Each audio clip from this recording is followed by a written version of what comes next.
Thank you so much for tuning in to the final round of our third annual Tournament of Champions. We have an incredibly exciting round ahead for you all. To preface, this was probably the closest and most competitive year that we've ever hosted. The final round, making it this far, was extremely, extremely competitive. The two teams that you're about to watch are absolutely phenomenal and had to face some extremely tough competition to make it here. So you're in for a very, very exciting night, and we're extremely, extremely excited to watch them. But before we get to the final round, it is my pleasure to introduce our incredible panel of final round judges. So judges, would you mind turning your cameras on for a moment?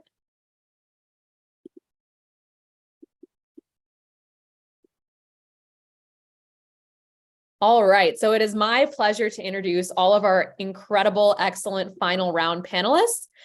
In 2021 and 2022, the past 2 years we've hosted, we have brought you star-studded panels stacked with some really incredible individuals, sitting judges, law school mock trial national champions, collegiate champions, trial by combat winners. But this year, we are doing something a little bit different. The panel judging our 2023 Tournament of Champions final round wasn't just selected on the basis of their individual achievements, but rather their participation in a truly historic team. So I am delighted and honored to introduce this year's panel of 7 individuals, 3 coaches, and 4 competitors from this year's 2023 College National Championship team, UCLA Mock Trial. So I'm just going to tell you a little bit about them. UCLA Mock Trial was founded in 1998. They qualified for the National Championship Tournament in their very first year of existence, and they have been back every single year since. The Bruins of UCLA won the National Championship title in 2004, 2005, 2011, 2014, and this past year, 2023. Their 5 national championship titles tie them with Maryland as the most successful collegiate mock trial program in the history of the activity. And it makes them far and away the most successful collegiate team of the past 2 decades. So I am extremely pleased to introduce to you Brandon Benjamin, Chad Zukar, Michael Blaine, Ria Debnat, Suleiman Ali, Ian Lampert, and Elizabeth Smiley. So Chad, Michael, Ria, and Suleiman were all competitors on the team that just won it all in Memphis at the American Mock Trial Association's National Championship Tournament. I strongly encourage each and every one of you watching to buy the recording of the 2023 final round when it's made available online. You will see Chad portraying an incredible expert witness, Michael as an absolutely unflappable defendant, Ria performing a devastatingly creative and effective cross-examination, and you'll see Suleiman as one of the silliest, coolest, most effective witnesses that we have ever seen. And now each and every one of these stellar, phenomenal competitors are all Americans, which is the highest honor available to any individual competitor in collegiate mock trial. Now, Brandon, Ian, and Elizabeth were their coaches. Brandon was a highly decorated collegiate competitor who's coached multiple teams to the national championship tournament. In his time coaching, UCLA has finished 3rd, 2nd, and now 1st at the American Mock Trial Association's National Championship Tournament. And Ian is regarded as one of the best competitors in mock trial history. He has himself participated in not 1, but 2 final rounds. His performance as a character witness in the 2011 final round and his closing argument in the 2014 final round have truly gone down in history. And our presiding judge tonight, Elizabeth Smiley, is a trial attorney in Los Angeles, focusing on complex civil litigation against large corporations. She also holds a seat on the board of directors for the American Mock Trial Association. And somehow, amidst all of that, she still finds the time to serve as UCLA's head coach throughout all the successes we've already told you about simultaneously. And we're incredibly, incredibly honored to have her preside our final round tonight. Now, this case, State versus Seaside, is all about teamwork. We are so lucky to have the best team of them all here to judge our championship round. And we have no doubt that they'll be able to identify the very best team here at our 2023 Tournament of Champions. So on that note, Smiley, I'm going to go ahead and turn it to you to begin our championship round. All right. Thank you, Ria, so much for that very kind introduction. So let's go ahead and get the attorneys on the screen to start pretrial matters. I'll go ahead and call the case of State v. Danny Seaside. All right, let's go ahead and start with you, prosecution. Yes, Your Honor. Good evening. My name is Ahil Palath, and just before we start preliminary matters, may we do team introductions? Please do. As I said, my name is Ahil Palath, and this is my co-counsel, Journey Marlowe. Good evening. And today we represent the state of Moorville. Okay, defense, do you have appearances? Yes, Your Honor. Good evening, Your Honor. My name is Nikki Donovan for my client, Danny Seaside. At this time, may my co-counsel please introduce herself? Yes, go ahead. Good evening, Your Honor. My name is Soumya Singh on behalf of my client, Danny Seaside. And with the court's permission, may our witnesses please introduce themselves? Sure, if they would like to. Good evening, Your Honor. My name is Karen Barrios, and today I will be portraying Noah Adler. Okay. Good evening, Your Honor. My name is Ria Jane, and today I'll be portraying Logan Monroe. With this, the defense concludes our introductions.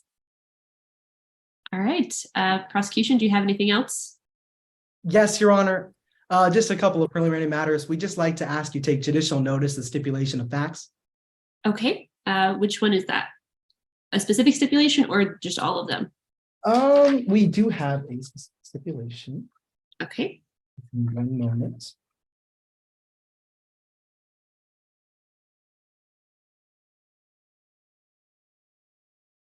Stipulation 10, that both parties agree that on December 7th, 2022, at 12:15 p.m., $150 million was being stored inside the Bellagio vault.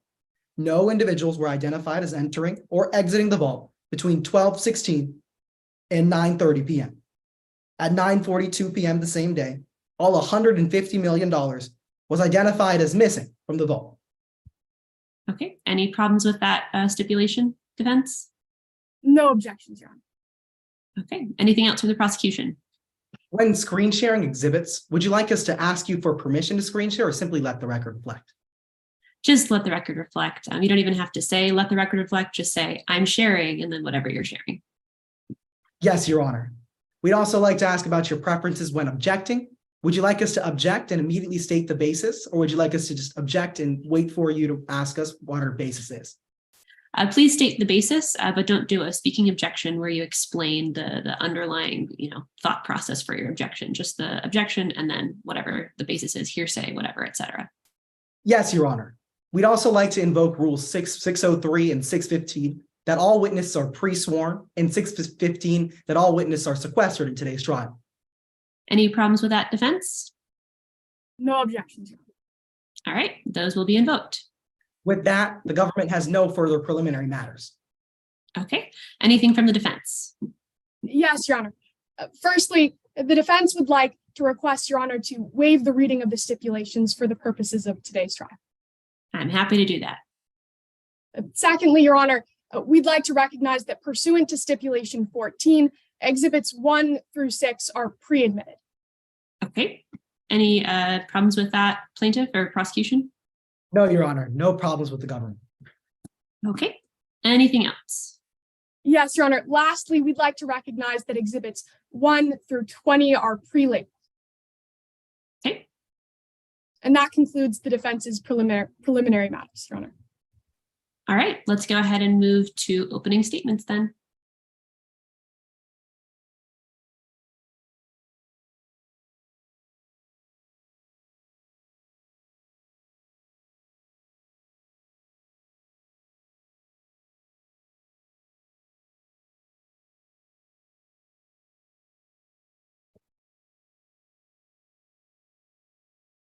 Your Honor, opposing counsel, members of the jury. He couldn't do it alone. So he didn't do it alone. I'm going to take you back to December 7th, 2022. Back to fight night at the Bellagio Casino.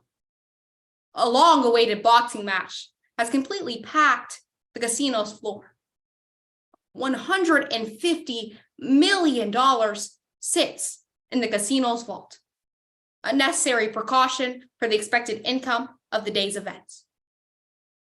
But by the end of that night, well, all that money would be completely gone, stolen by the defendant, Danny Seaside, an ex-employee at the Bellagio Casino.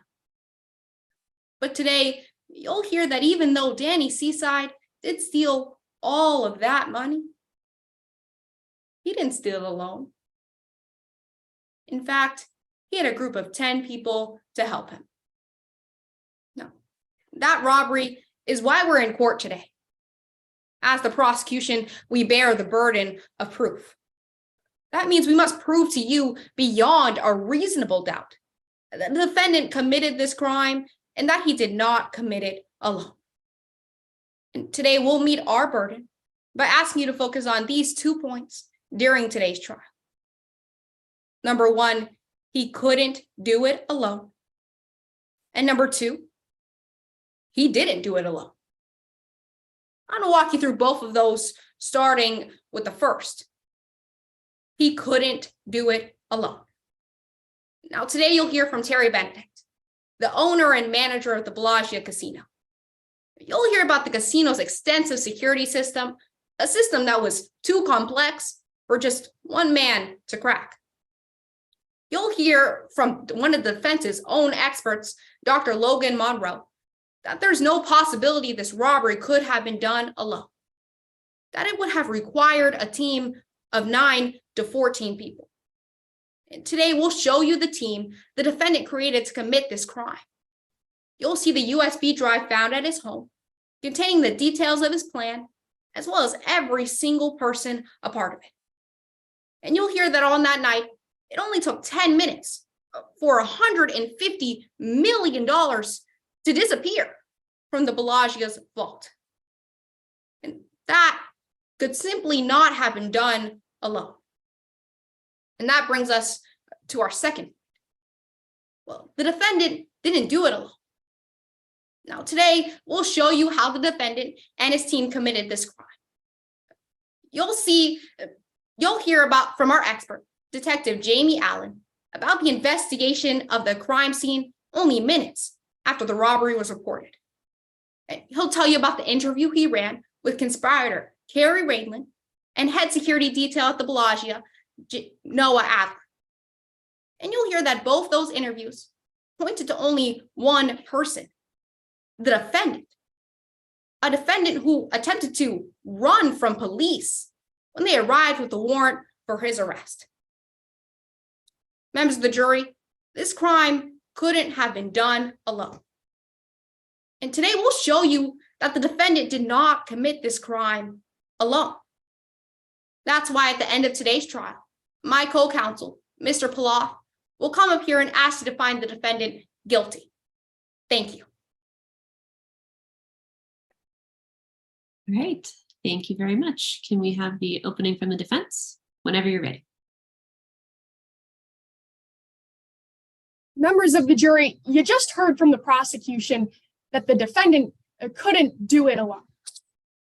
But that's because he didn't do it. Danny Seaside was never there. Members of the jury, you'll hear that December 7th was Terry Benedict's big day. His casino was hosting a major fight, but not just that. You'll hear he was gearing up to commit robbery. He was trying to defraud his own insurance company. And in order to steal from the insurance company, she had to steal from herself. Now, the prosecution has a high burden of proof today, the highest in our justice system, proof beyond a reasonable doubt. And they've brought 2 charges today, armed robbery and conspiracy. But they won't meet these burdens because they won't be able to prove that Danny Seaside was ever there. And they won't be able to prove that there weren't other people who could have committed this crime. And today, you'll hear that the prosecution's own witness, Detective Allen, found no physical evidence at the scene of the crime pointing to Danny Seaside. They have no fingerprints, no DNA evidence, no security footage, nothing at all. You won't hear about any security cameras around the Bellagio capturing Mr. Seaside. You won't hear about the cameras capturing Mr. Seaside entering or leaving the Bellagio before or after the blackout. Now, the flash drive that you just heard about, that the prosecution will heavily rely on, well, what they won't tell you is that there were no fingerprints on the bag the flash drive was in. There were no fingerprints on the box the flash drive was in. And what's more, Dr. Monroe will testify that the fingerprints on the physical drive showed signs of being forged. Because the fact is, every piece of evidence you'll hear the prosecution brings fits another person, Terry Benedict. But Terry Benedict had the best, most updated information about the security system. Terry Benedict controlled the entire casino. Terry Benedict had access to Danny Seaside's fingerprints. You'll hear today that Terry Benedict was the ultimate inside man. He was in the perfect place to commit this crime. As the defense, we have no burden today. But that burden falls solely on the prosecution.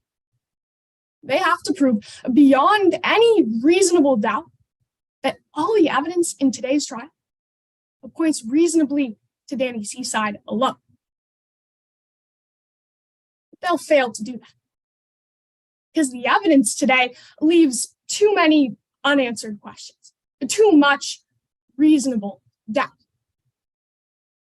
Members of the jury, Danny Seaside was never there. At the end of today's trial, my co-counsel, Ms. Singh, will ask you to find the only reasonable verdict: not guilty. Thank you.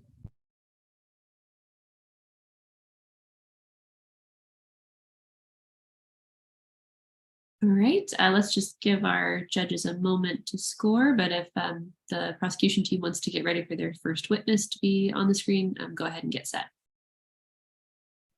Yes, Your Honor. The government calls Terry Benedict to the stand.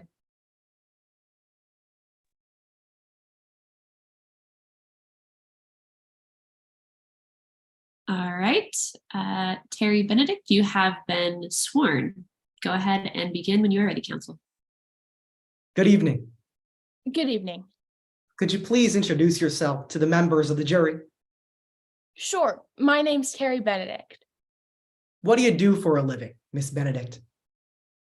I own the Bellagio Casino. As the owner, I watch our patrons exit with a lot of money and sometimes with none at all. It's good for business either way. What happens at the Bellagio Casino? Customers come to enjoy our large variety of casino games and the occasional events. These events are massive, and it feels like we bring the whole world into the casino for a night. How is the Bellagio Casino connected to today's case? We hosted one of our huge events. This one was called Fight Night. It was a boxing match between two famous boxing legends, and we had a lot of money in our vault that night, but it was stolen. Why did you have a lot of money in your vault? The Morville Gaming Commission says that we have to have the same amount of money in our vault as what's being played on the casino floor. So we had $150 million stored in our safe the day of. But by the end of the night, it had disappeared. Do you know why the money wasn't there anymore? We were robbed. I mean, I didn't even know what happened. One moment, crowds were going wild for fight night, and the next, people were screaming. After the lights came on, I saw that all of our money was gone. Now, before we talk about that robbery, I want to focus on security measures at the Bellagio. What, if any, security measures did you have? Well, we had both physical and digital security measures. It was pretty intense. We have CCTV cameras covering 90% of the casino. However, these security measures change from location to location in the casino. We spent a fortune creating the whole system. Would you recognize these locations on a map of the Bellagio? Yes, I would. Your Honor, we're screen sharing Exhibit 13. What are you looking at, Miss Benedict? This is a map of the Bellagio Casino. Is this a fair and accurate copy of that map? Yes. Has it changed since the last time you've seen it? No, it hasn't. The government offers 13. Any objections? No objection, Your Honor. All right, it's admitted. Now, which areas on this map were the most secure? The electrical control room, the security control room, and the vault. Now, I want to take those locations one at a time, focusing on their security measures. Can you tell the members of the jury what security measures you had in the electrical control room? Well, if you look at the map, number 30 is where the electrical control room is located. Right at the door, there's clearance needed to enter in the first place. There are also fingerprint sensors and retinal scanners. Now, what about that second location, the security control room? Well, that's located at number 15, and it has the same security measures as the electrical control room, fingerprint sensors and retinal scanners. And finally, the vault. What security measure did you have there? It's located at number 18, and not only were there fingerprint and retinal scanners, but the vault also has digital codes that change daily, motion detectors, and pressure sensors. It's also protected by walls that are made of steel that are 4 feet thick. Now, who had access to all of these locations? Our highest senior level has full access to all of our security protocols and high clearance locations. Any other members have very little access and are only told what to do from our senior members. Now, were those lower ranking members ever promoted to higher ranks? Yes, all of them were. That's actually how the system works. Danny Seaside was one of those employees promoted, but that may have been a mistake. Why would promoting the defendant have been a mistake? Well, after promoting Seaside, he just started to change. Now, I want to focus on your relationship with the defendant. How did it start? Well, we opened up positions as a junior member of our security team in early 2021. I interviewed him in mid-January, and by mid-February, I decided to hire him. This was extremely fast, but Noah Adler, a senior member of our security team, vouched for him, and we are in need for new employees. And after you hired the defendant, how was his work performance? At first, great. Seaside would always come and put us all into his work. I promoted him after a few months to casino floor detail, and his performance got better and better. So I promoted him again so that he would have full access to all of our security. What happened after the defendant gained full access? I watched a once capable junior member just start to change.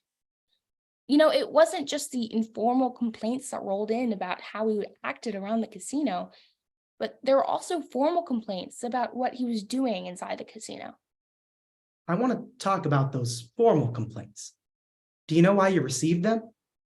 Well, not exactly, until I experienced it myself.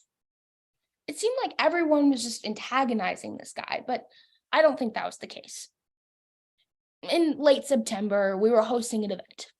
Everyone was enjoying the show, but when I checked on the vault, I saw Seaside out of the corner of my eye. And Miss Benedict, what did you do when you saw the defendant? Well, Seaside had his back turned. He was standing toward the vault and he was whispering something or the other. So I got closer, right? I had to know what he was saying. As I got closer, I noticed he had his phone in his hand, even though security members talked exclusively on their assigned radios. Now, was the defendant speaking on that phone? Yes, he was. Were you able to make out what he said? Well, all I could hear was something about blackout and vault. Now, I want to focus on that event you mentioned earlier, fight night. Can you walk the members of the jury through what happened that day? Well, December 7th started out like any other day for the Bellagio Casino. Crowds started forming in the event space around 8:30 to watch the fight, and it began right on schedule at 9 p.m. But all of a sudden, 30 minutes into the fight, the room went dark and all I could hear were the people panicking around me. I heard shots go off. I knew we had backup generators for blackouts, but they take 10 minutes to power on. So all I could do was wait. What happened next, Miss Benedict? A couple of minutes later, I heard a booming noise, almost like an explosion. At around 9:40, all the lights turned back on, but I had a bad feeling about all of it. So I called some security members to come check out the vault with me. Miss Benedict, when you went over to that vault, what did you see? I saw the vault door that was now torn into shreds and a hallway that was filled with smoke. I held on to hope, though, as I walked into the vault. As you walked into that vault, can you tell the members of the jury what you saw? I saw all $150 million had vanished, and all hope had vanished with it. Thank you for your time, Miss Benedict. No further questions this time, Your Honor. All right, cross-examination whenever you're ready, counsel. Yes, Your Honor.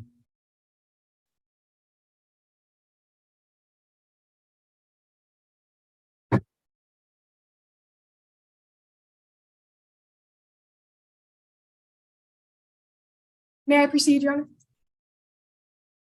Go ahead. Good afternoon, Ms. Benedict. Good afternoon. You've hosted large events before, correct? Yes, I've hosted large events before, not nearly this large, but yes. And you typically carry $125 million? Yes, for our events, that's the usual amount we carry.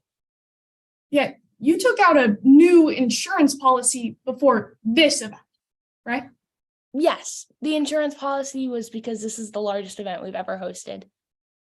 And you took out this insurance policies just 10 days before the event, right? Yes. This policy was taken out on November 27th, 2022. Yes, it was. And it went into effect on November 30th, 2022.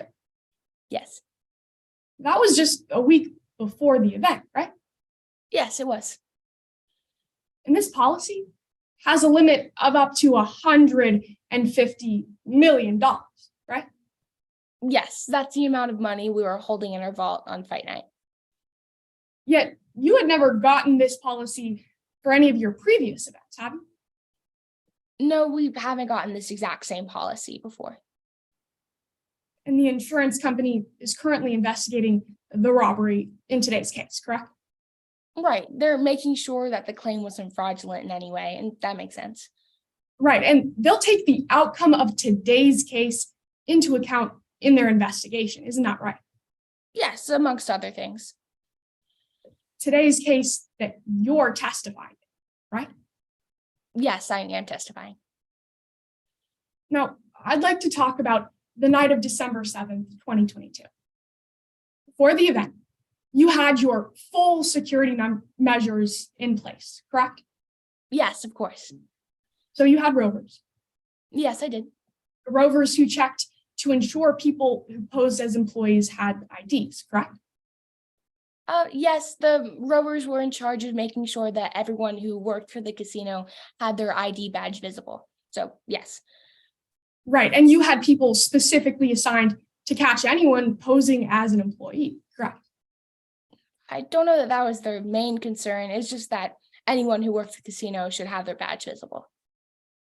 Right. And the vault, security control room, and electrical control room are securely guarded as well, correct? Yes, they are. Including fingerprint sensors. Yes, as well as retinal scanners. Right. And in the vault, there are internal pressure sensors as well, correct? Yes, as well as motion detectors. And daily shifting codes. Yes, sir. And all of these are only known by current senior staff members. Isn't that right? Yes. Ms. Benedict, you had fired Danny Seaside, right?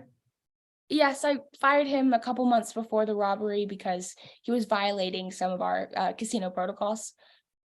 Miss Benedict, his fingerprints wouldn't let him in, correct?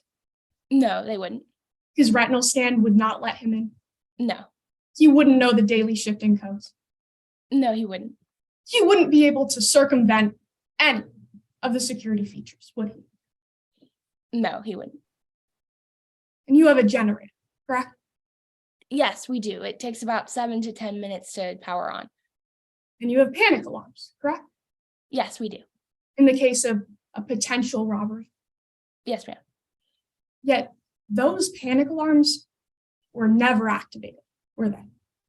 No, they were never activated, but I instruct my security guards to only activate them when they're in a safe position to do so. So I don't know that I ever had that opportunity.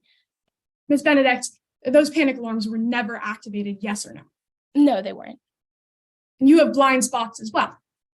Yes, we do. But 7% is in public areas, right? Yes. 3% in the electrical control room. Yes, ma'am. And it's impossible to travel from one room to another without being captured by the system. Yes, ma'am, because there you can see all entry and exit areas on the cameras. Ms. Benedict, those security cameras fail during a power outage, don't they? Yes, unfortunately they do. So you have no video evidence of what happened during that power outage? No, we don't. The power and security cameras were only out for about 10 minutes, right? Yes, ma'am. So the robbers would only have about 10 minutes to steal the money. I suppose so, yes. And you had $150 million in your vault, correct? Yes, we did. All in cash. Yes, ma'am. So the robbers would have had to trigger the blackout, infiltrate the vault, and carry out all that money in just about 10 minutes. I mean, I don't know exactly what the robbers did, but I guess so, yes. And immediately after the robbery, you knew it was Danny Seaside? Well, I had this instinct that it was. I mean, he's the only senior security member that ever had serious issues with the company. So, yes, that was my first instinct. Danny Seaside, the man that you had fired 3 months before this, isn't that correct? Yes, because I saw him standing outside of the vault off his schedule with a cell phone in his hand when he's not supposed to be having one. Yes or no, you had fired Danny Seaside 3 months before this robbery even occurred. Yes, I fired him. And you have multiple senior security officers, isn't that correct? I do. And all of those senior security officers had access to the same security protocols as Danny Seaside, right? Yes, they do, but they never had as many security violations as he did. All right, Ms. Benedict. And all of those other security officers would have been just as familiar as Seaside with any of the flaws in that system, correct? Yes, they would have. In fact, they would have had access to the most recently updated protocols, right? Yes. In fact, you had access to the most recently updated protocols, isn't that right? Yes, I do. You had more access to the casino than anyone else, right? Yes, I run the security, I run the casino. Yes, I have the most access. And you had access to the $150 million inside your vault, correct? Yes. Thank you, Ms. Benedict. No further questions. All right. Is there any redirect in this jurisdiction? Yes, Your Honor, there is. Okay. I think we're missing our cross attorneys. If we can get the perfect. Okay. Whenever you're ready, go ahead and begin. Yes, Your Honor. Ms. Benedict, can you walk us through what happened that day when you saw the defendant outside of the vault? Sure. He was standing outside of the vault off his schedule with his back turned to me towards the vault. He was holding his cell phone, and all I could hear was something about blackout and vault. What happened on fight night? There was a blackout. Objection, Your Honor, outside the scope. Can you remind me of your question, Mr. Palau? Yes, Your Honor. What happened on fight night? Okay, go ahead. Your Honor, Response. Your Honor, I never asked about what happened on fight night. Your Honor, if I may respond. Yes, briefly. What happened on fight night was the fact that there was a blackout in a vault. The testimony elicited on cross-examination was the fact that outside the defendant was seen outside of the vault. That will be within the scope of cross-examination and within the bounds of this testimony. Okay, my understanding is that the fight night is when the robbery occurred, and I believe the facts of the robbery occurring and how long it took for that to happen did occur on your cross-examination, so I'm going to overrule the objection. Yes, Your Honor. What happened on fight night, Ms. Benedict? There was a blackout, and people broke into my vault and stole all of $150 million. Thank you for your time, Ms. Benedict. No further questions.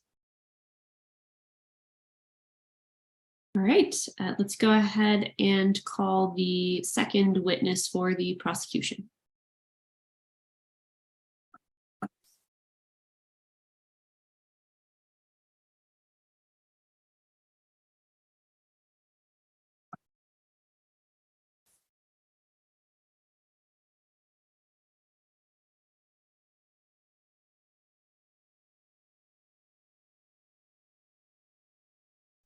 The prosecution would now like to call Detective Jamie Allen to the stand. Okay. All right, Detective Allen, you've been previously sworn. It looks like you're still muted. Perfect. Whenever you are ready, counsel, you may begin. Good evening. Good evening. Could you please introduce yourself to the members of the jury? Of course, ma'am. My name is Jamie Allen. I'm a detective with the Moorville State Police. Could you tell us about your work experience? Of course. I started working for the police department in 2013. I began as a patrol officer in Moorville's 56th precinct. 5 years later, in 2018, I was promoted to the rank of detective and have been working as a detective ever since. What training did you undergo to become a detective? Ma'am, I underwent the standard Moorville Police Academy training that took about 450 hours. After that, I underwent Moorville's detective training. And after that, I got my 100-hour explosive and ordnance certification. What do you do now as a detective? Ma'am, I work in the robbery unit of the Major Crime Division. We investigate bank robberies, commercial robberies, and pedestrian robberies. I've investigated 12 bank and commercial robberies, and I've led 8 of those investigations, ma'am. I want to talk about your role in today's case. How were you involved? I was the lead investigator into the robbery that took place at the Bellagio on December 7th, 2022. Let's talk more about that investigation. How did it start? Well, my superior, Chief Swanson, called me. She told me about the robbery going on, and she requested my assistance. I left for the scene of the crime as soon as I could. And what was the situation when you arrived at the scene? Well, ma'am, my team and I found that the robbery had been mostly diffused. All $150 million that were in the vault just before had been removed. There were several media crews outside. Mr. Allen, what do you know about the Bellagio security system? Well, my team and I learned that there were 200 CCTV monitors in their security control room. Did you review any of that CCTV footage? Yes, ma'am. The next step of my investigation was to go to the security control room and look through that data. What did you learn from that footage? Ma'am, I didn't learn very much. Between the hours of 7 and 8:30, there wasn't much activity on the main floor. After 8:30, larger crowds started to rush into the casino. Did you learn anything else? Well, ma'am, between the hours of 9:30 and 9:42, there's no footage. It was completely wiped. That also happens to be the time of the robbery. Detective, were you able to collect any evidence from the crime scene? Yes, ma'am, I was. 2 robbers were apprehended at the scene of the crime by first responders. I was able to interview Miss Carrie Rainland. And how was Miss Rainland acting during that interview? Ma'am, she seemed quite frantic. She'd been shot during the robbery. She was crying, she was bleeding out. I tried to convince her to go to the hospital, but she demanded to speak with me, and she died during our conversation, ma'am. Detective, was your conversation transcribed? Yes, it was. Would you recognize a copy of that transcript if shown to you in court today? I would, ma'am. My co-counsel is screen sharing what has been pre-marked as Exhibit 7. What is this? This is that conversation that I had with Miss Rainland. Would you say this is a fair and accurate copy of that conversation? Yes, ma'am, I would. The government offers Exhibit 7 into evidence. Any objections? Yes, Your Honor. The defense objects inadmissible testimonial evidence as this exhibit violates the confrontation clause specifically under the Sixth Amendment, and the defense also objects hearsay. Okay. All right. So let's hear your response, Ms. Marlowe. Yes, Your Honor. These statements don't violate the confrontation clause of the Sixth Amendment because they're not testimonial. In the case of Davis v. Morville, it was decided that any statements made in order to aid police in stopping an ongoing emergency would be considered not testimonial. If my co-counsel go to the next slide. Now, on the top of that slide, you can see that in these statements, Ms. Rainland says things like, these are really dangerous people. They could hurt people. You have to do something. They all have guns. This shows that Ms. Rainland's primary purpose in making these statements was to help police stop an ongoing emergency.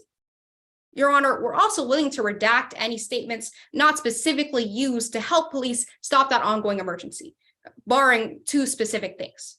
One, the identities of every robber that Ms. Rainland mentioned, and two, that the robbers were armed.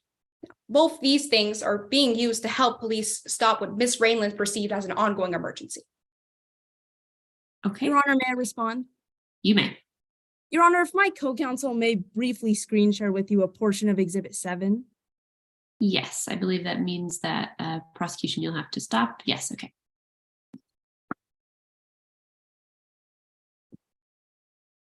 One moment. No worries. Your Honor, opposing counsel has just stated Davis v. Morville, where evidence is considered testimonial when the primary purpose is to establish past events that are potentially relevant to later criminal proceedings.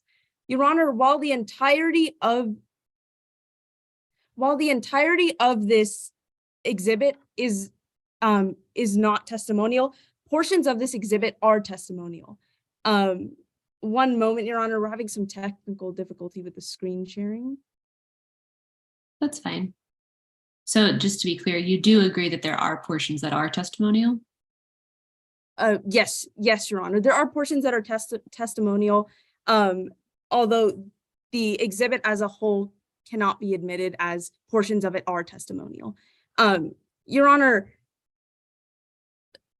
when Carrie Rainland implicated that it was Danny Seaside and he was the one who planned everything, it shows that this evidence was used in furtherance of an ongoing investigation used to prove past events. When Detective Allen asked Carrie Rainland, "Can you walk me through the plan for the robbery?" This specific question goes to proving past events in an ongoing, in a past investigation, which would be testimonial. Okay. So just a quick question, Ms. Marlowe. Are these statements the ones that you would be willing to redact, or are these ones that you want to get in? No, these are statements we're willing to redact. Okay, all right. So then, are there any other pieces, defense, that you would like to be redacted, or are these the only ones? Your Honor, we'd like to highlight that the only information we're bringing in is the identifications of those robbers and the fact that they were armed. Okay. Defense, what's your response to that? Your Honor, it is the defense's contention that the entirety of the that opposing counsel is admitting is testimonial and isn't just that the robbers were armed, and does contain testimonial evidence, which violates my client's Sixth Amendment rights. Right, but they're offering to redact the specific statements that you have issue with. So if those are redacted, is there any other issue that you have? No further issues, Your Honor, if opposing counsel does redact these statements. Okay, so it seems that we're kind of in agreement here. We'll go ahead and admit the statements that counsel agrees are not testimonial. Those will be allowed in. All other statements will be redacted constructively for the record. So Exhibit 7 is in with those constructive redactions. And Your Honor, the defense also has a hearsay objection as to. Okay. Yes, let's hear that. Tell me a little bit more about your hearsay objection. Your Honor, hearsay is an out-of-court statement offered in court to prove, offered for the truth of the matter. Your Honor, this exhibit is hearsay as it is an out-of-court statement being brought today in court. Okay, Ms. Marlowe? Yes, Your Honor. These statements are an exception to hearsay under Rule 8032, excited utterance. While making these statements, Ms. Raylan had just participated in an armed robbery. And as we just heard from Mr. Allen, she was crying and severely injured. Unfortunately, she passed away after making these statements. And that makes these statements fall under Rule 8032, excited utterance. Okay, Your defense, Honor, what's your, yes, go ahead. Yes, Your Honor. Under 803, the excited utterance exception requires a declarant to be under the current stress of the event. Your Honor, it is the prosecution's contention that Carrie Reinland was shot between 9:30 and 9:42 when the robbery occurred. Yet when Carrie Reinland was speaking to the police, 1 hour and 45 minutes had passed, meaning that Carrie Reinland wouldn't be under this undue stress as a significant portion of time had already passed. May I respond? Let me ask a question here. So defense, would you agree that being shot is an exciting event? Yes, Your Honor, but when Carrie Reinland spoke with the police, 1 hour and 45 minutes had passed, meaning that the excitement would have been significantly lessened. Okay, Ms. Marlowe, I'll give you your last word and then we'll wrap this up. Yes, Your Honor. Even though these statements were made 1 hour and 45 minutes after that robbery, Ms. Raylan had still just participated in an armed robbery. She was also mortally wounded and died after giving these statements. This makes these statements fall under Rule 8032, excited utterance. I think that this is a very close call, but the fact that the victim or whoever it was that was shot was, suffering from being shot after this event, they were still under an excited state, and so therefore I will allow them into evidence. The objection is well taken. We'll stick with my prior statement about Exhibit 7 being entered with specific redactions as agreed to by the parties. You can continue. Yes, Your Honor. Now, who did Ms. Raylan say was involved in this robbery? Well, ma'am, she mentioned 10 individuals. Freddie Jameson, Bradley Trench, Melanie Damon, Pranav Iyer, Lola Chen, Bernard Pierre, Fred and George O'Malley, Shania Khan, and finally the defendant, Danny Seaside. Based on all the information you gathered, Detective, did you arrest the defendant that night? Not that night, ma'am. I wanted to collect additional evidence. And what additional evidence did you collect? Ma'am, I obtained a search warrant for the defendant's residence to gather more evidence. Let's talk about that search. How did that search happen? Well, ma'am, my team and I arrived at the scene at around 7 o'clock. We knocked on the doors and announced that the police were present, but minutes went without any response. And what happened after that? Well, as my team and I were about to break down the door, we saw the garage door open up. A red Lamborghini began to back out of the driveway and then speed down the street. We pursued the vehicle. Were you able to catch that vehicle? Yes, ma'am. After about 20 minutes, we caught up to the vehicle and found that it was the defendant driving the car. What did you do after you caught the defendant when he drove that car? Ma'am, we read him his rights and arrested him on the spot. Now, let's move on to the discoveries you made after you arrested the defendant. Did you continue your search after that arrest? Of course, ma'am. What did you find in the defendant's home? Ma'am, I found a box that had a silver USB drive in it. Let's talk about that USB drive. What was on that drive? It seemed to be a simulation of the Bellagio's floor plan. If my co-counsel could screen share what has been pre-admitted as Exhibit 4. What is this? Ma'am, this is that simulation I found inside the defendant's home. And could you explain this simulation for us? Yes, ma'am. There are different paths and letters on this document. And all the letters on this document correspond to one of the robbers mentioned to me by Miss Carrie Rainland. Who did those letters belong to? Well, first off, DS would be Danny Seaside. CR, Carrie Rainland. BP, Bernard Pierre. BT, Bradley Trench. PI, Pranav Iyer. SK, Shania Khan. GO, George O'Malley. FO, Fred O'Malley. LC, Lola Chen. MD, Melanie Damon. And FJ, Freddie Jameson. Was anything else found on that drive? Ma'am, we didn't find anything else digitally on that drive, but we did find a few fingerprints on it. Were you able to analyze those fingerprints? Ma'am, I didn't personally analyze those fingerprints. I'm not an expert in that. But our lab technician, Dr. Pete Pasquarello, did. Would you recognize that report if shown to you in court today? Yes, ma'am, I would. My co-counsel is screen sharing what has been pre-admitted as Exhibit 5. What is this? This is the report that my colleague, Dr. Pasquarello, made on the fingerprints we found. And what conclusions were made from this report? Dr. Pasquarello was able to conclusively match these fingerprints to that of Danny Seaside. Were you able to find anything on Danny Seaside's person? Yes, ma'am. As we arrested the defendant, he surrendered multiple items, including his personal cell phone. What did you find on that cell phone? Ma'am, we found a picture containing 4 of the robbers mentioned by Miss Rainland. Let's talk about that photo. Would you recognize that photo if shown in court to you today? Yes, ma'am, I would. My co-counsel is screen sharing what has been pre-marked as Exhibit 19. What is this? This is the picture we found on the defendant's cell phone. And is this a fair and accurate copy of that photo? Yes, ma'am, it is. The government offers Exhibit 19 into evidence. Any objections? No objection from the defense, Your Honor. All right, 19 is admitted. Detective, who's in this photo? From left to right, there's Pranav Iyer, Bernard Pierre, Shania Khan, and finally Miss Rainland herself. And where was this photo found? On the defendant's personal cell phone about a year before the robbery. Thank you. No further questions. All right, cross-examination whenever you're ready, counsel. Yes, Your Honor. Good evening, Detective.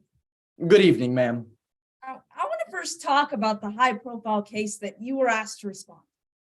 Now, on December 7th, 2022, you were asked to respond to a large-scale robbery. That's correct. And it occurred in the Bellagio Casino, It did. the largest casino in the state of Morville. That's correct, ma'am.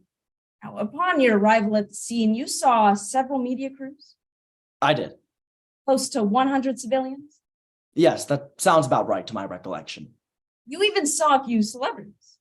That's correct. And Detective, it's safe to say that this was a pretty high-profile case. I'd agree with you there.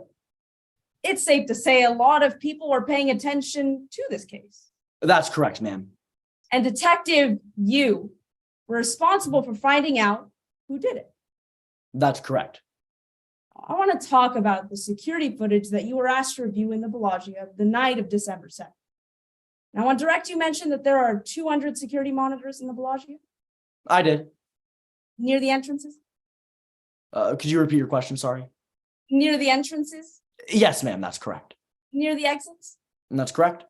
near the security vault. That's correct. In fact, there is surveillance in almost every area of the casino. That's correct. About 90% of the casino is covered and is caught by security recordings.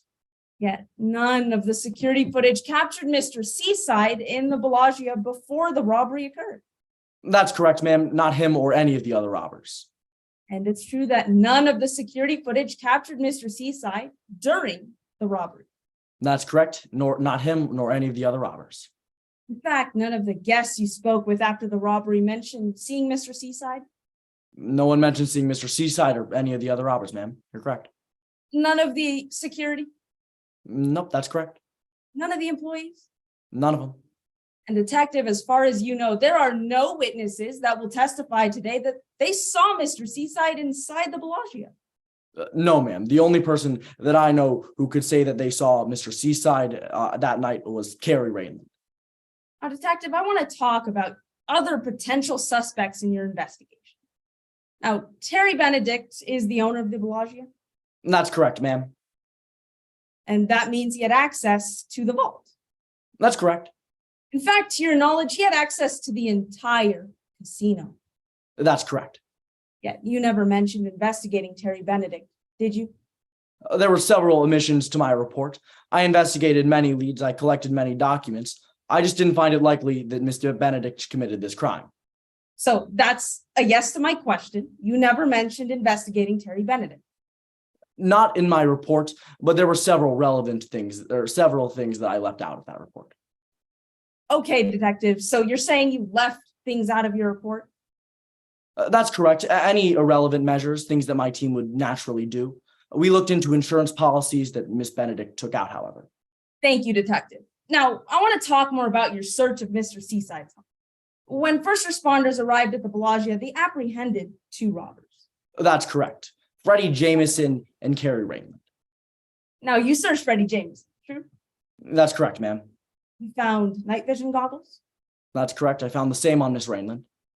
black leather gloves, It's correct. I found the same on Miss Raymond as well. and a prepaid cell phone. That's correct. Same as Miss Raymond. Now, you found the exact same items on Carrie Raymond, right? That's correct. But you also searched Mr. Seaside's home, true? That's correct. And I found none of those items in his house, nor his car, nor his person.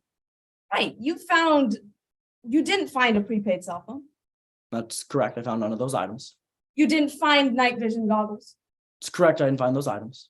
You also didn't find black leather gloves. That's correct. I found none of those items. I don't know whether or not the defendant would have purchased them, would have thrown them out after the robbery. I didn't collect those. Now, detective, on direct, you mentioned you spoke with Carrie Raymond, That's correct, ma'am.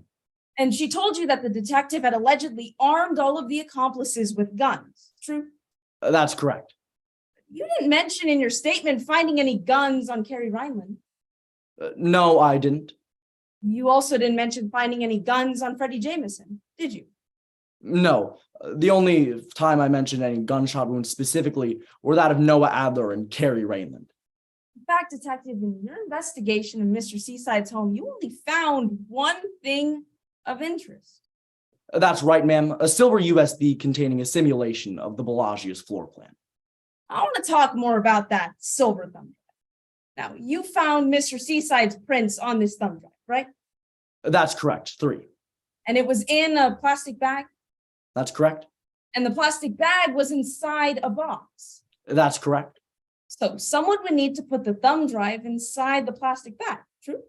Yes, And they would need to put the plastic bag inside the box, true? correct, ma'am. And they need to put the box under the floor tile. And they would need to touch the plastic bag. I'm assuming so, yes. And they would also need to touch the box. And that's also my assumption there, yes. But detective, you didn't mention finding any fingerprints on the plastic bag, did you? No, we found no fingerprints on the bag. I don't know exactly how fingerprints would transfer, and I can't really testify about that. So that's a no. You didn't find any. That's correct, ma'am. And you didn't find any fingerprints on the box either. No, ma'am, I didn't. In fact, detective, whoever put the thumb drive in Mr. Seaside's home left no trace of evidence anywhere else. I don't believe they did, whether or not it was the defendant or anyone else. I found very little forensic evidence. You're correct. Thank you, detective. No further questions. Any redirect? Yes, Your Honor. Okay, whenever you're ready. What evidence linked Terry Benedict to this crime? Ma'am, I found no forensic evidence linking Ms. Benedict to this crime. I found a few insurance policies, but the fight night was set to be a profitable night for the casino. Thank you. No further questions. All right. Thank you very much, Detective. Do we have any other witnesses from the prosecution? No, Your Honor, the prosecution rests. Okay. Is it customary to take a break at this point? Yes, Your Honor, we request a 5-minute break. Okay, let's do 5 minutes. So back at 45. Yes, Your Your Honor. Honor.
When both teams are back, go ahead and let me know.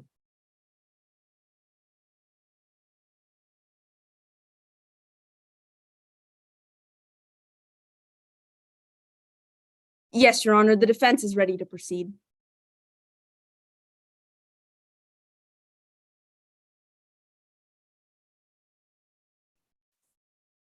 All right, so we're still waiting for our prosecution team.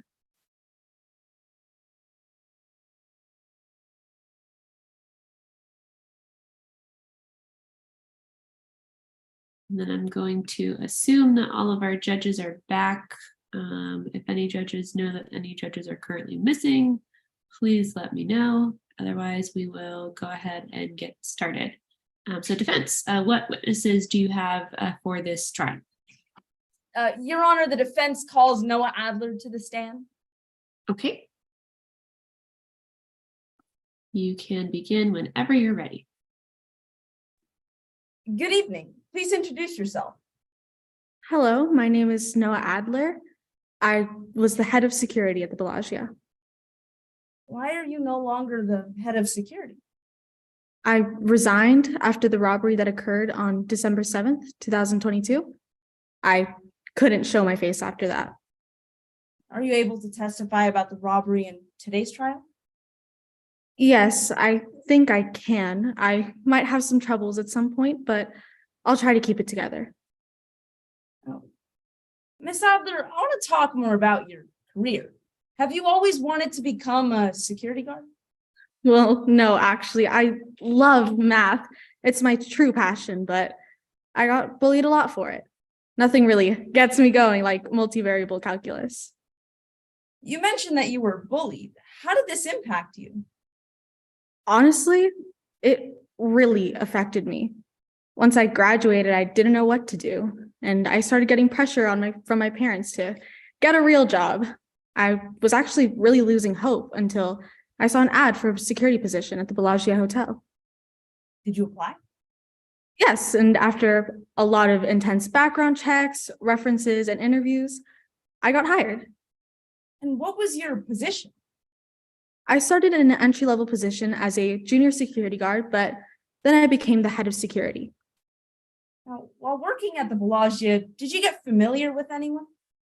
Yeah, my good buddy from high school, Danny, also worked at the Bellagio with me. You mentioned that you knew him in high school? Yeah, he stood up for me a lot when no one would. Objection, Your Honor, leading. Your Honor, I can rephrase the question. Yeah, let's go ahead and do that. How did you know Mr. Seaside?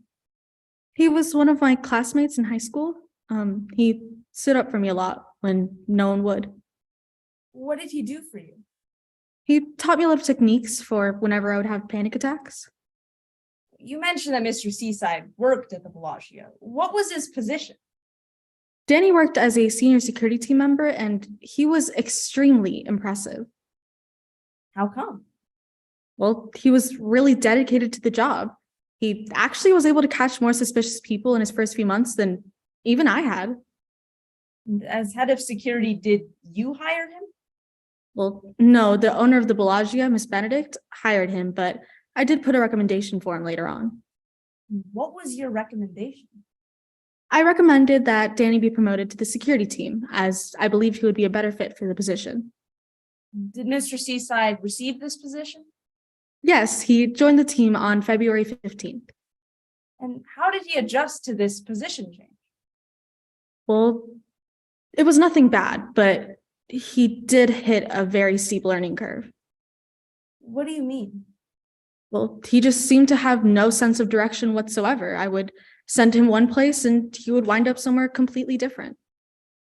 How did you react to this? Well, I let it slide a few times, and other than that, he still followed protocol really well. Aside from getting lost, did Mr. Seaside ever violate protocol? Yes, unfortunately, there was this one time where Danny really slipped up. What did he do? Well, it was around the end of August, and at around 3 a.m., I saw Danny pacing outside the hallway leading up to the vault. Was this concerning? Well, yes, only senior members of the security team and management have access to the vault. So honestly, it was a bit of a red flag. Did Mr. Seaside face any consequences?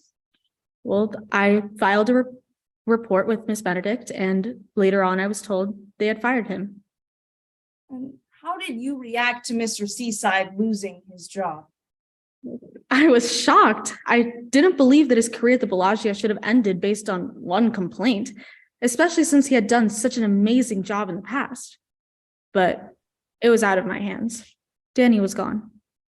Now, after Danny was gone, what happened? Things pretty much just went back to normal until word got out that we were hosting a pretty big boxing event soon. What kind of boxing event? On December 7th, 2022, between Lloyd Springweather and Mandy Pakia. Now, I want to talk about the night of December 7th. Were you working at the Bellagio that night? Yes, I was scheduled to work in the security control room until about 8 p.m. How long were you supposed to work in the security control room? I was meant to watch the footage in the control room until 10:30 p.m. I want to back up to the time of the fight. While you were monitoring the footage, did you see anything unusual? While I was monitoring the footage at 9:31, for a split second, I saw a figure dressed in all black in the corner of the monitor of the electric control room. Could you identify who it was? No, all I saw was a ski mask and a fully black outfit, so I couldn't tell who it was. Did anything else unusual occur?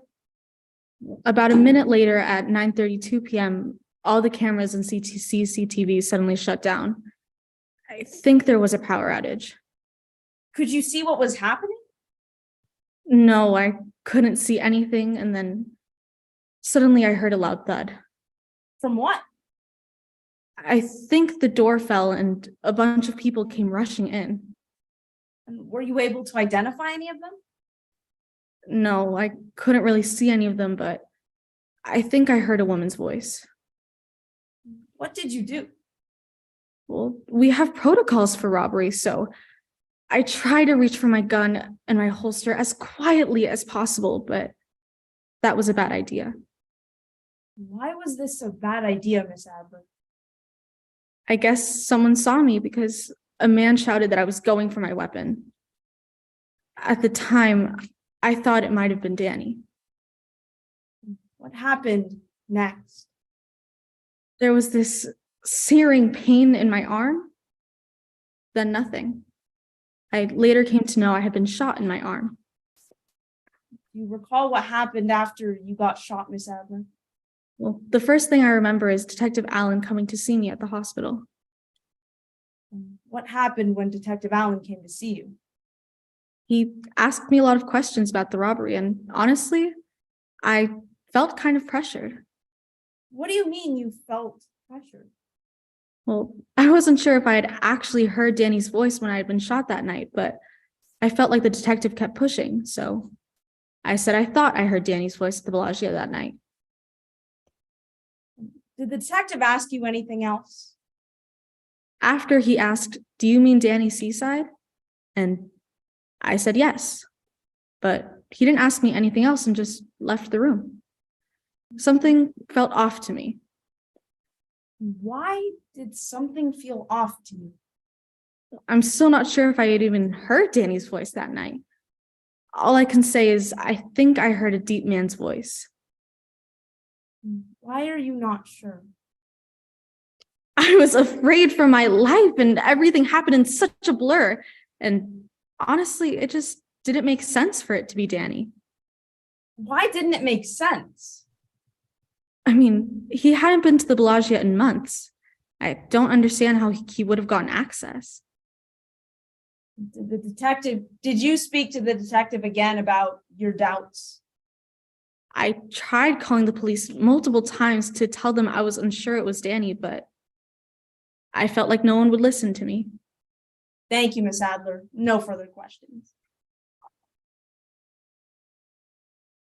Cross-examination whenever you're ready, counsel.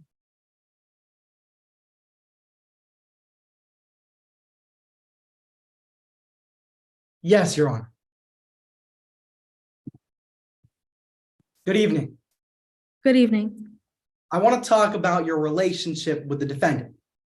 You grew up down the street from him, right? I did. You were bullied as a kid, right, Miss Adler? I was, yes. Now, on direct examination, you said that the defendant stood up for you, right? He did. A lot of times the bullies would get violent and he helped me. And because of this, you believe he's one of the best people you've ever known, right? He is, yes. You believe you owe the defendant everything, right? In some ways, yes. So you helped him get a job at the Bellagio. I did. I felt it was the least I could do. Once the defendant was hired, you actually worked pretty closely with him too, right? Well, once he got the promotion, I did, yes. You had him rotating shifts around high security areas. I did. This would include places like the electrical control room. Yes, and the vault guard and security control room as well. Now, outside of work, you spent time with the defendant, right? A couple times, yes. One of these times in February 2022. Yes. You went out to a bar with the defendant, right? During happy hour, yes, after work. Now, at this bar, the defendant showed you a picture on his phone, right? Yes, I believe he had said he had gone to an engagement party at some point. Your Honor, my co-counsel screen sharing Exhibit 19, which has already been entered into evidence. Now, the defendant told you that these were his friends, right? He had. Same friends he was planning to visit, right? He was, yes. This was after he was promoted to senior security detail. Yes, it was.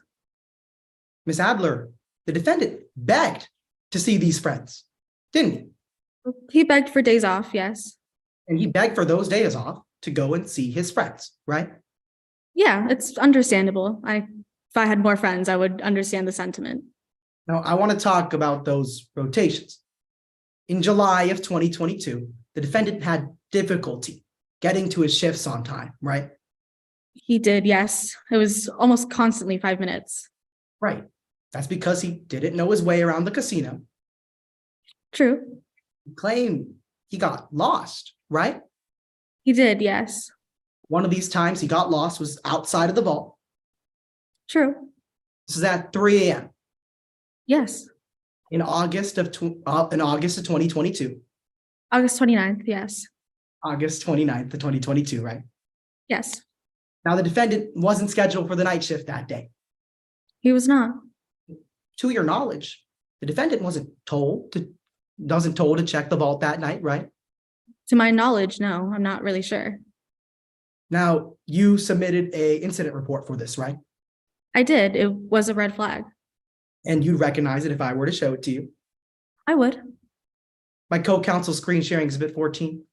And Your Honor, at this time, the government also offers Exhibit 14 into evidence as it's stipulated to be a business record under Stipulation 20. Any objections? No objection from the defense, Your Honor. All right, 14 is admitted.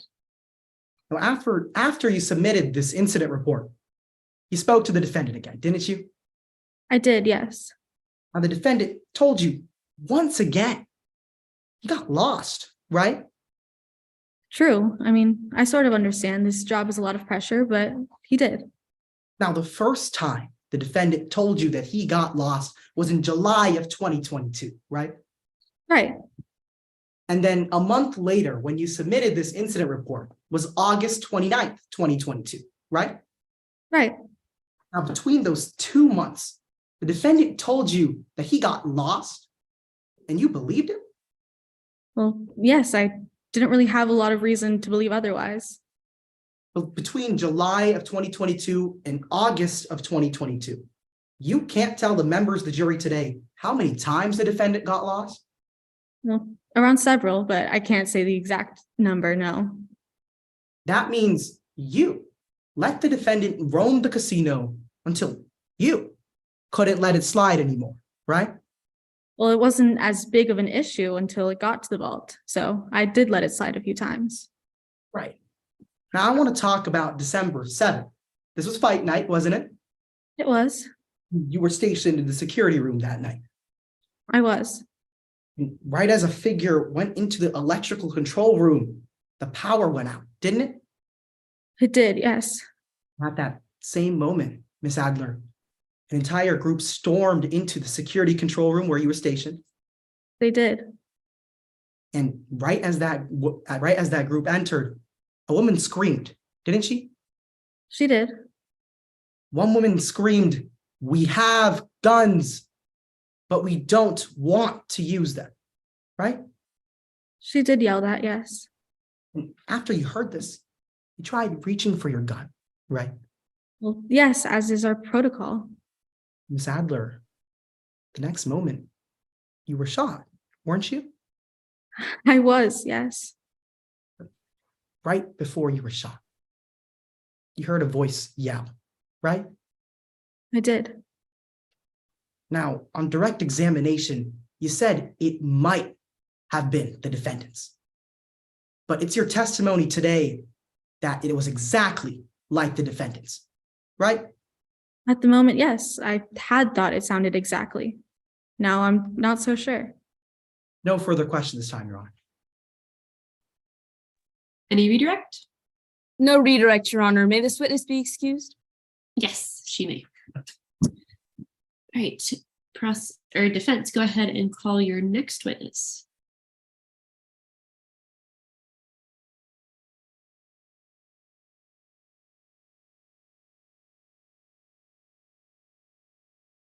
Your Honor, at this time, the defense calls Dr. Monroe to the stand. Whenever you're ready, go ahead. Good afternoon. Good afternoon. Could you please introduce yourself to the court? Yes, my name is Logan Monroe. I'm a criminologist and the co-founder of a private consulting firm. Could you tell me more about this firm?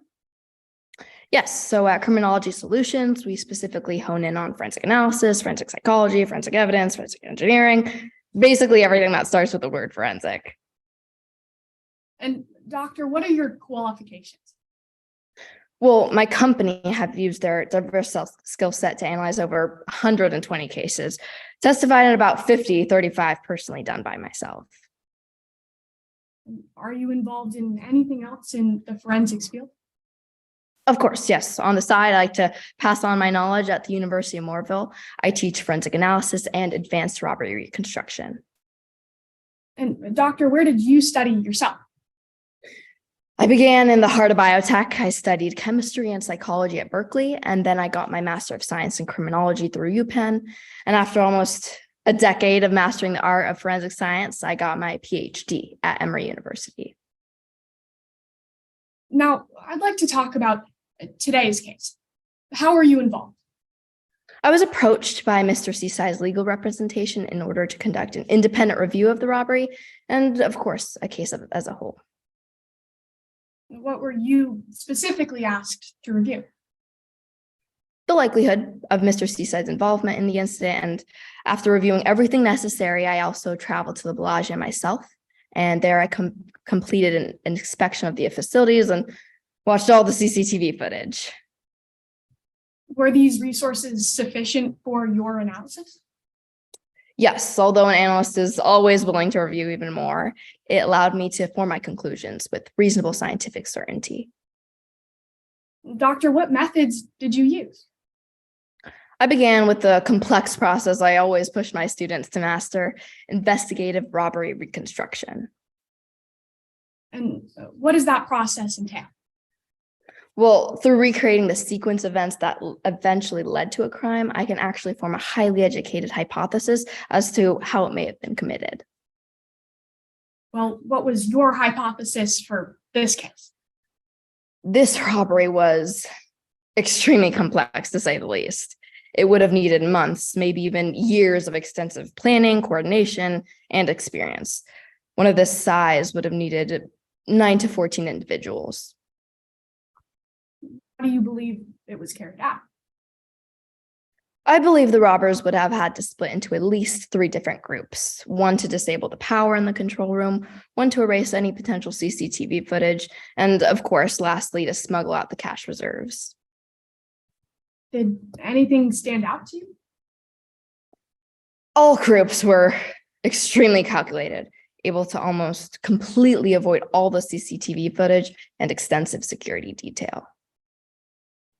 Well, what does this tell you about the other offenders?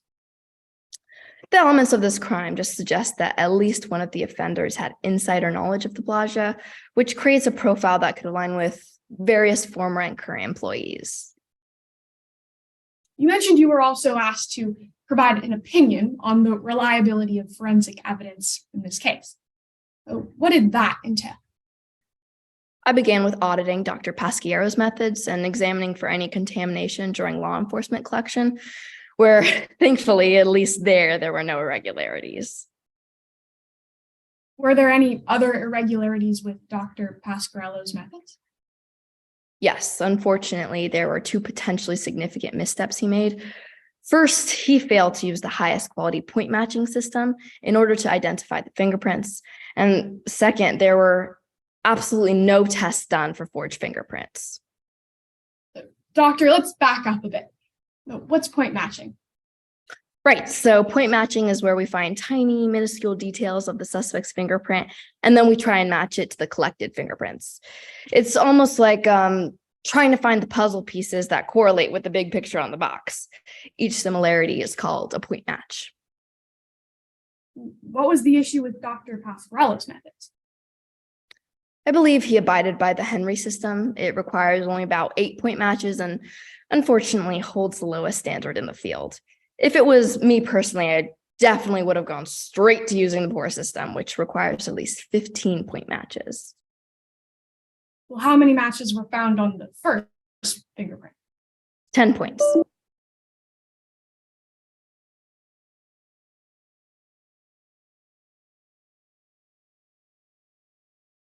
It appears that the defense attorney's system is frozen. So if we can stop time, that would be great.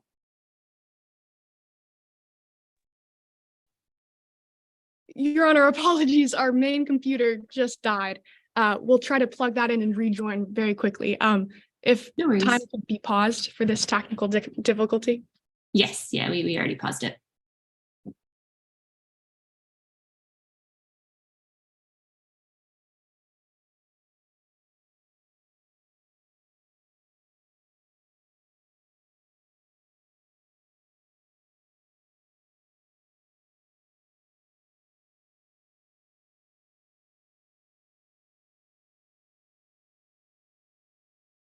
This is where we make the customary joys of Zoom comment.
Apologies, Your Honor, for the technical difficulties. Was time paused?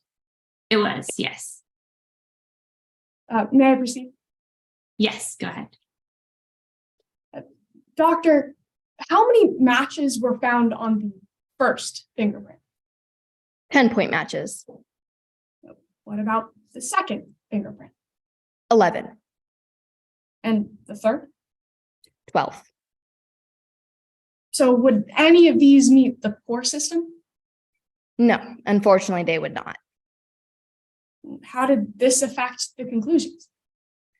It takes away the integrity of saying that these prints were a conclusive match to Danny Seaside's, and it drastically increases the risk of human error. Now, you just mentioned human error. What's the risk of that? Oh, it's risky. It can lead to a multitude of forensic errors, all of which professionals are taught to strictly avoid. Are these errors common? Actually, the Journal of Forensic Science actually published a full-fledged study on that, reported that more than 53% of practitioners reported forged fingerprints as genuine. Ever since, I've made sure I am nowhere near that 53. Well, let's talk about that fingerprint forgery. Was there anything that indicated that there might have been forgery in today's case? Yes, when I received Exhibit 3 to examine, I found multiple fingerprints on the thumb drive, but nothing on the bag it was put into. It's a bit odd when you think about the fingers needed to open and handle a Ziploc.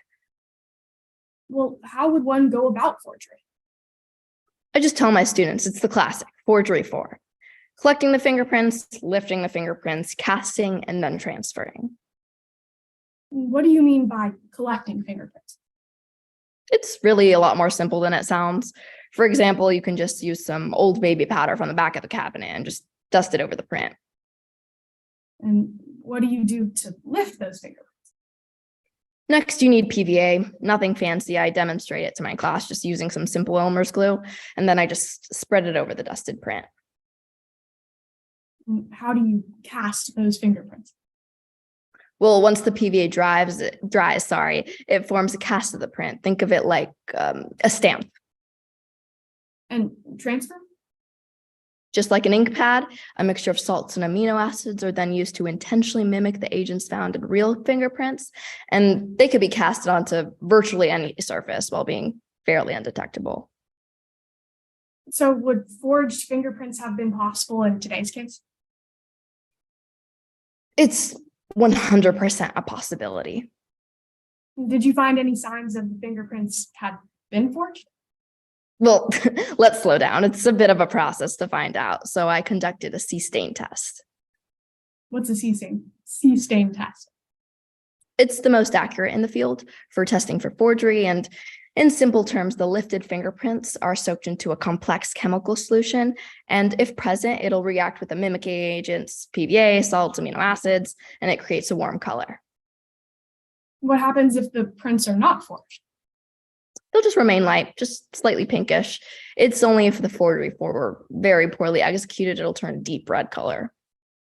And what were the results of your test? Well, to get the full picture, I tested the 3 individual fingerprints, as you can see.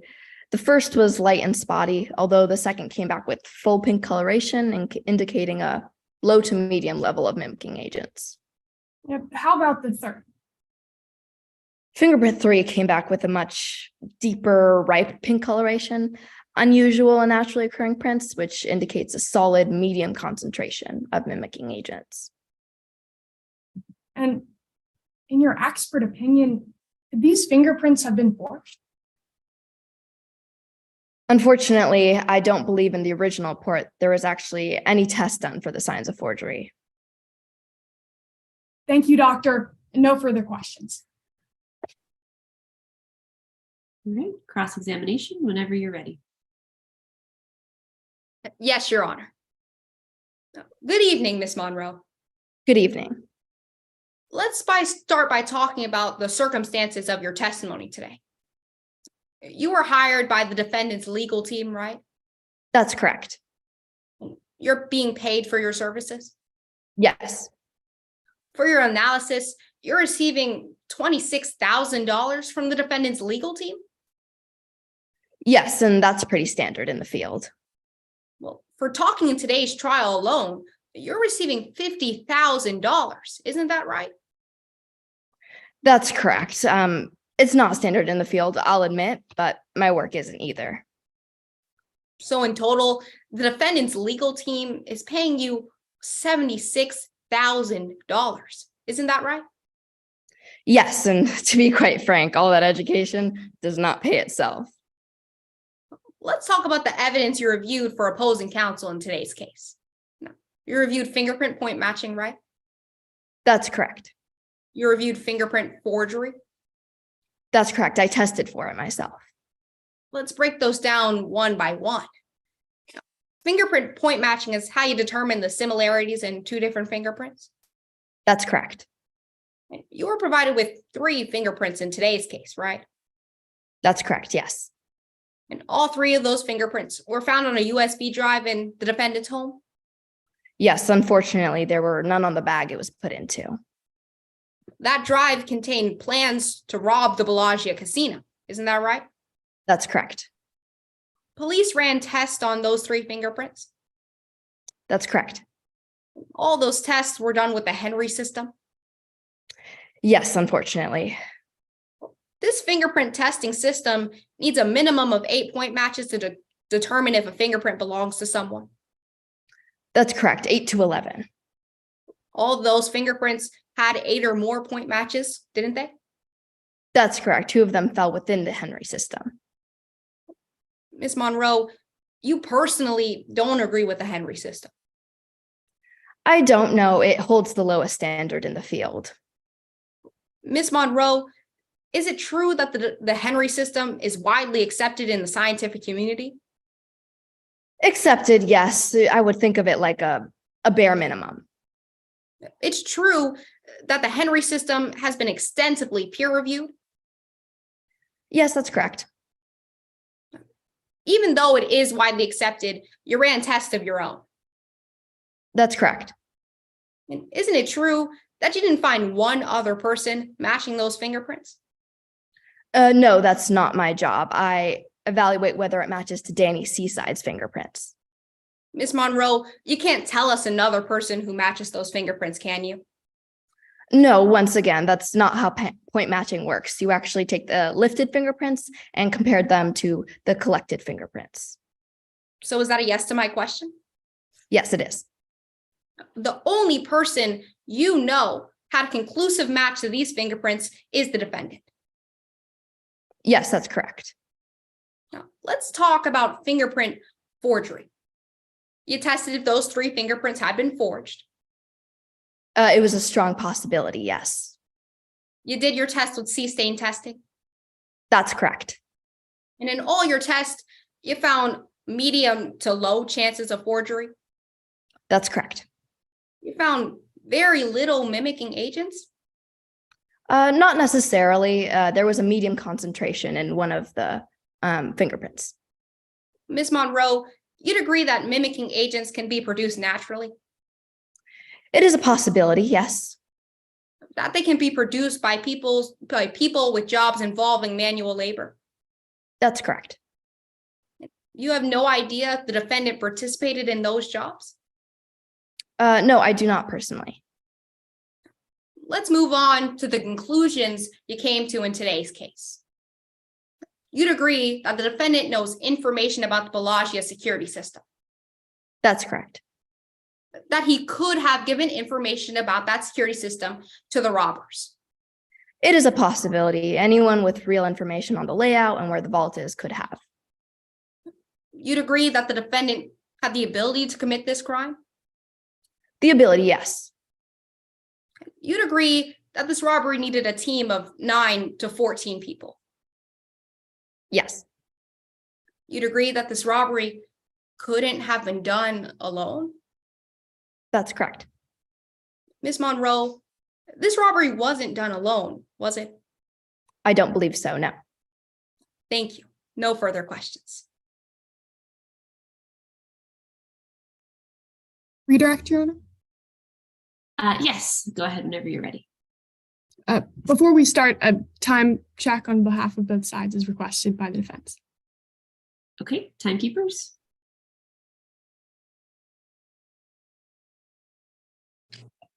Your Honor, the defense has 22 seconds left for direct, and the prosecution has 4 minutes and 47 seconds left for cross.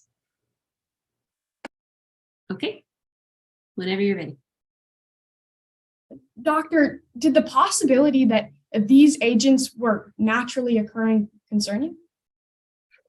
No, after considering the abnormality of the fingerprints placement and that a medium concentration of mimicking agents is just highly unusual, that did not concern me now. Thank you, doctor. No further questions. All right. With that, do you have any other witnesses' defense?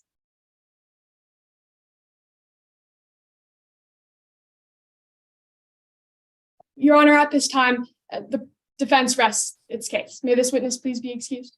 Yes, she may. All right. And would you all like a break before closing arguments, or? Yes, Your Honor. Could we request a 5-minute recess? Yes, we'll come back at 25. Yes, Your Honor. Yes.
All right, whenever the parties are back, please let me know.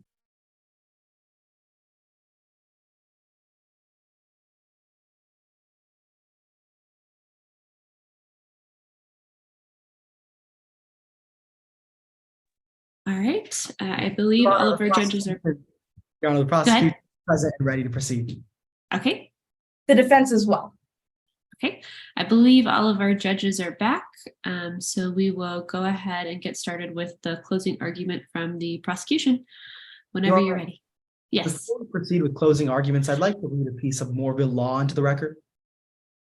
Okay. Do you have any objection to this defense? No objection, Your Honor. Okay. Go ahead. Under Moorville versus Jahangir in 2003, defendant charged with conspiracy and felony murder during the course of an armed robbery argued that since a co-conspirator fired the weapon resulting in the murder, the felony murder conviction did not apply. Holding. Conviction affirmed. A defendant who engages in the criminal act of conspiracy is held criminally liable for all acts committed by all members of the conspiracy, so long as there are reasonably foreseeable consequences of the agreed upon conspiracy. All right. Do you have any disagreements with how that was read, defense? No disagreements from the defense, Your Honor. Okay. And with that, plaintiff or prosecution, are you ready to begin? Yes, Your Honor. Okay. Whenever you're ready. Defense counsel, Your Honor, and members of the jury. He couldn't do it alone, so he didn't do it alone. On December 7th, 2022, a team entered the Bellagio. Through the chaos of the crowd, they dispersed into 3 different locations, bypassed all of the security, turned off the power, and stole $150 million from the casino vault, all within 10 minutes. 10 minutes for shots to be fired. 10 minutes for civilians to panic.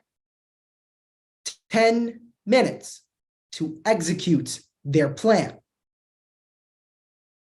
But the story doesn't start there. It starts before that. Before this crime unfolded, there was an agreement that brought together the largest heist in Moorville history. An agreement that brought together an oath to steal that $150 million. Now, as you've sat here in court today, you've heard all of the evidence, and it was our job to prove to you beyond a reasonable doubt that the defendant stole that $150 million while armed. We also had to prove to you that he couldn't do it alone, and that he didn't do it alone. At the beginning of this trial, my co-counsel, Ms. Marlowe, came up here before you and asked you to focus on 2 points throughout the course of today's trial. Number 1, he couldn't do it alone. And number 2, he didn't do it alone. I want to focus on that first point. He couldn't do it alone. When Ms. Marlowe and I walked you through the evidence, we showed you how the Bellagio was under maximum security, how there was barely even a blind spot in the facility. For someone to have committed this crime, they needed to know all the blind spots. They needed to know all of the weaknesses within the security system.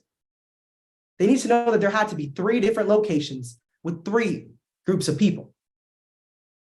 And we know someone who did. The defendant. Now let's take a step back and focus on Officer Allen's testimony.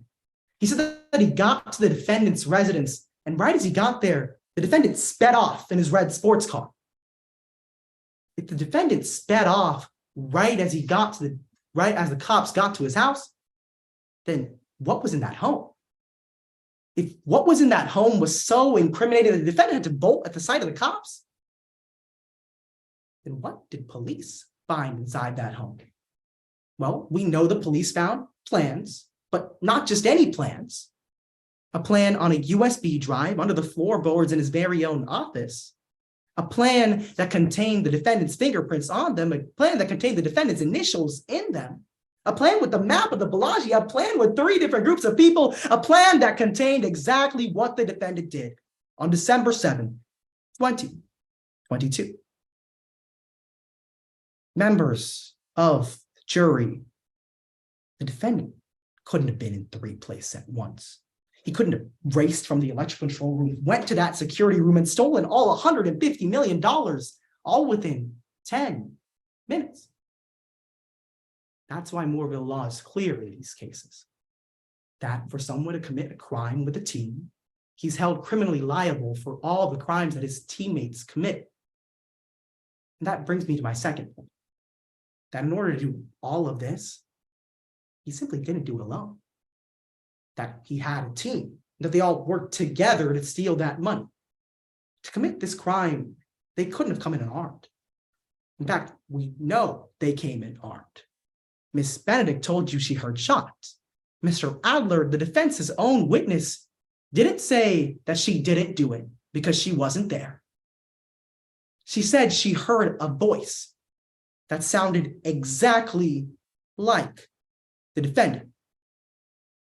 Because members of the jury, to commit a crime like this, everything had to be perfect. And in order for everything to be perfect, it couldn't have been done alone. So he didn't do it alone. Find the defendant guilty of armed robbery and conspiracy. Thank you.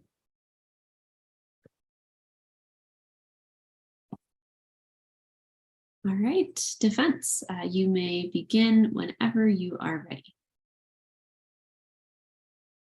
Danny Seaside wasn't in the casino that night. He wasn't in the vault room. He wasn't in the security control room. No witnesses testified to seeing Mr. Seaside in the casino that night. Mr. Seaside wasn't on any of the security footage. Members of the jury, my client, was never there. Today, the prosecution has the burden of proof that Danny Seaside is guilty of armed robbery and conspiracy beyond a reasonable doubt. And to meet their burden, they must prove that Danny Seaside was in the casino that night, that he was armed, and that he conspired to commit robbery. Now, the people have told you today that Danny Seaside couldn't do it alone because he didn't do it. Danny Seaside was never there. But that's not their burden of proof today, which they have failed to meet for 3 reasons. 1, there are no available eyewitnesses or security footage of my client in the casino. 2, Danny Seaside could have been framed. And 3, the prosecution has failed to rule out other reasonable suspects like Terry Benedict. First, you heard today from the detective that they found no physical evidence and no security footage of my client in the Bellagio before the robbery, when he was supposedly entering the casino, during the 12 minutes of the crime, or after the crime, when Mr. Seaside was allegedly escaping the casino. Now, today, members of the jury, you heard from the detective himself that he left some information out of his report. Members of the jury, it's clear that the prosecution is relying on a faulty investigation. Now, the only physical evidence of my client's presence inside the casino was found on a thumb drive in Mr. Seaside's residence. But let's talk more about these prints. Detective Allen testified that the thumb drive was found in a plastic bag inside a box in Mr. Seaside's home. But there were no prints found on the plastic bag and no prints found on the box either. Whoever put the thumb drive in Mr. Seaside's home with Mr. Seaside's prints left no trace of evidence anywhere else. Members of this jury, the strongest piece of evidence that my client committed this crime is the strongest piece of evidence that he was framed. Terry Benedict had access to Mr. Seaside's fingerprints. And that makes sense because you heard from Miss Monroe today that these fingerprints could have easily been forged. Not only is there no physical evidence of my client's presence inside the casino, but there are no available eyewitnesses that you heard today who saw my client. None of the guests, security guards, or Bellagio employees mentioned seeing Mr. Seaside inside the casino.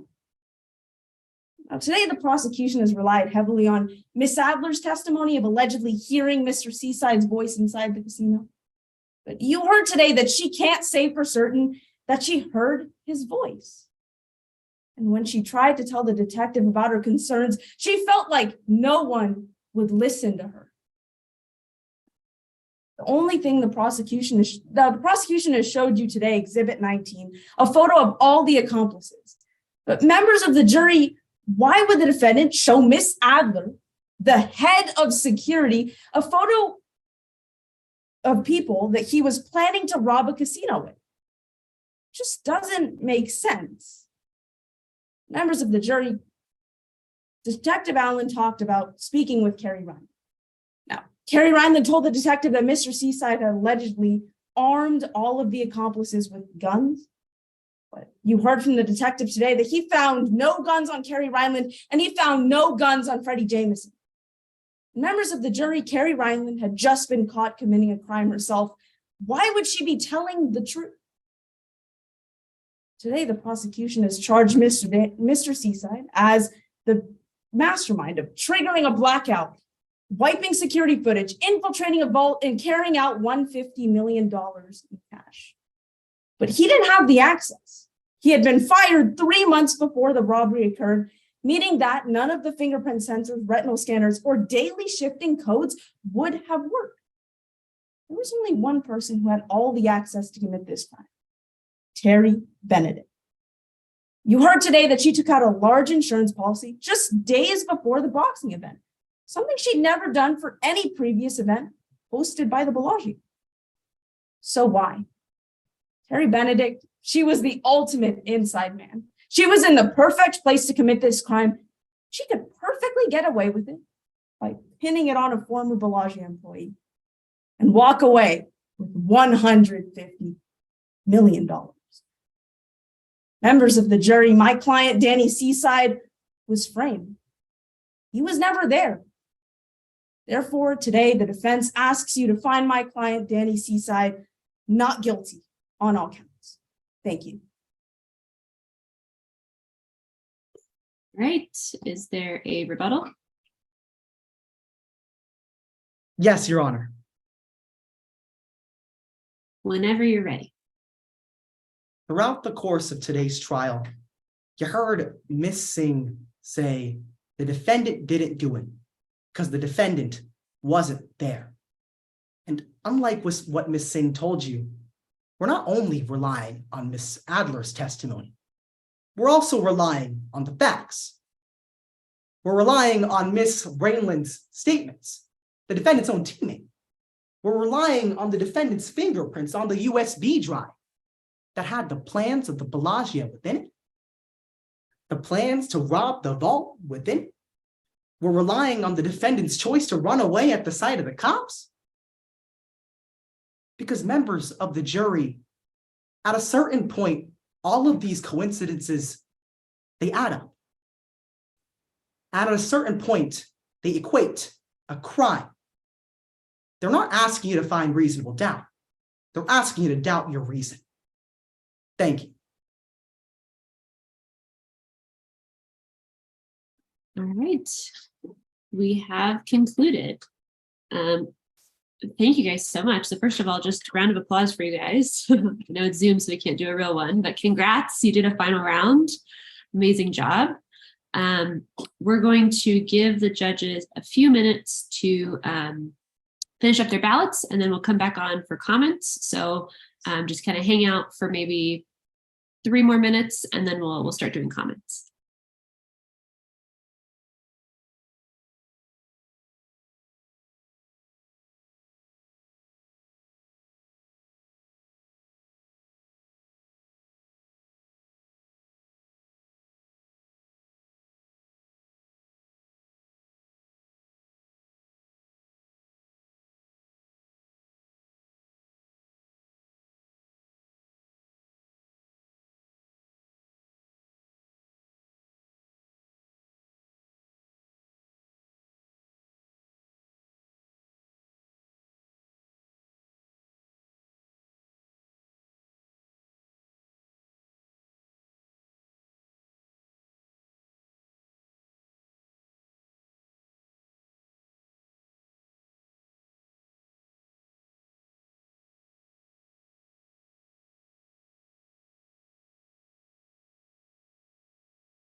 All right, perfect. So if we can get the competitors on the screen and also all of our panel of judges.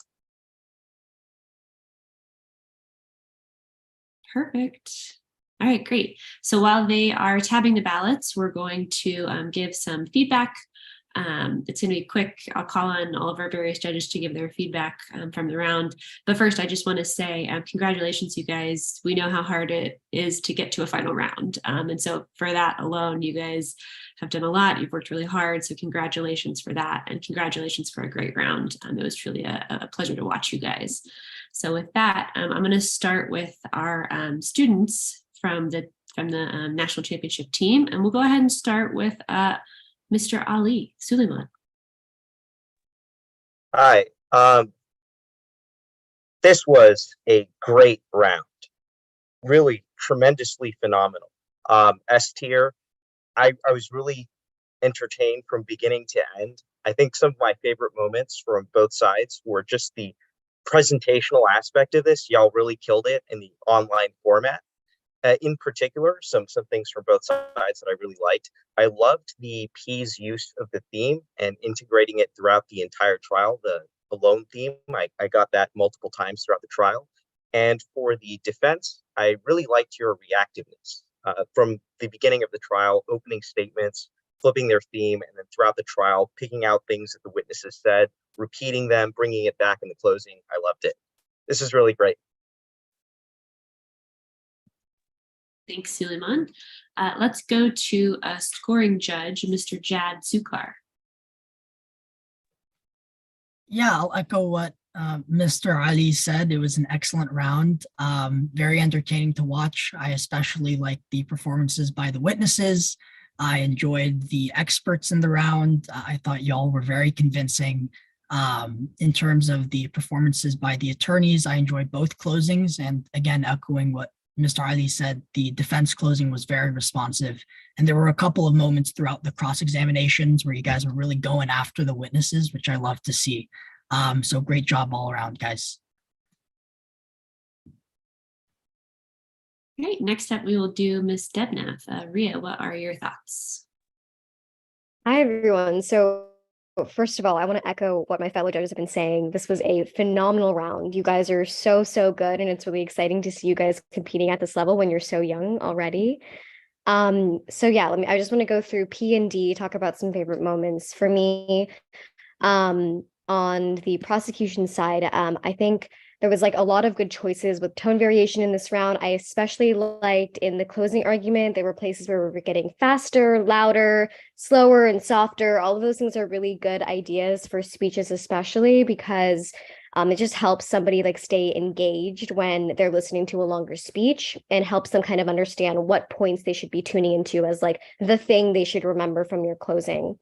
And then from the D side, I remember in the cross of the very first witness, there was this point that was sort of getting like repeated over and over again, but in a good way. So like it was about the lack of evidence that they had tying the defendant to the scene of the crime, and we were asking a lot of questions about it to really hammer that point home, because juries tend to be forgetful, and so it's helpful for them to hear something multiple times in multiple different forms. So I really liked how that was executed. For everyone on both sides, I think what I want to comment on is like a point of improvement in an already really high level round. And I'm sure you guys have heard this before, but everyone should take a breath and slow down. Being slower and louder just makes you guys really that much easier to understand.